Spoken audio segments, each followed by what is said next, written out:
there's been a few things going on in the real estate world that I've been noticing and also been researching a little bit of.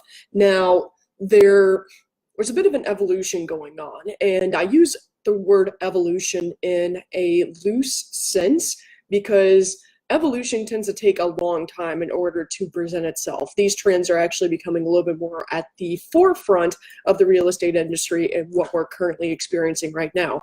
So if you've been involved, as I'm sure that you have, otherwise you wouldn't have liked this page, then you would have noticed that there are several different business models that are out there that are, I don't want to use the word disruption because it's so much of a cliched word now that it's overused, to say the least. And to say that something is disruptive is almost to say that something is red or blue or green or just an overall color, and I'm not. There's got to be a different word. I'll think of it later, just not right now. Still yet to get all the way through my coffee, so 1 second.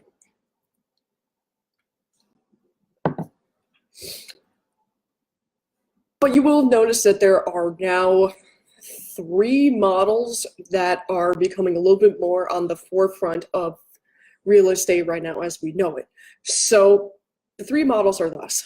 There's the traditional model that everyone knows about, where it's a brick and mortar place and you walk in and you actually talk to humans and go from there. Then there's the one that's been coming to the forefront over the past 10, 15 years, something like that. That's the virtual brokerage or the digital brokerage, just depends on where you're from and how it's labeled. I will be using the term virtual brokerage because that's the one that I see used most often. So just be aware that is the term that I'll be using from here on out to describe those.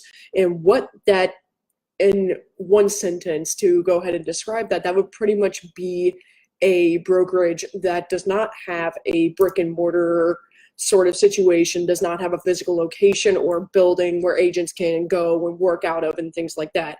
Those types of brokerages rely on the agents themselves to conduct their business how they see fit. We'll get more into that later.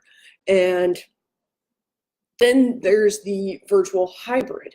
So from here on out, I will be using the term virtual hybrid instead of digital hybrid as well. So digital hybrid or virtual hybrid is going to be an amalgamation of both the traditional as well as the virtual to create this lovely little animal that I have dubbed the Pomsky. If you don't know what a Pomsky is, look it up. They're cute as all get out.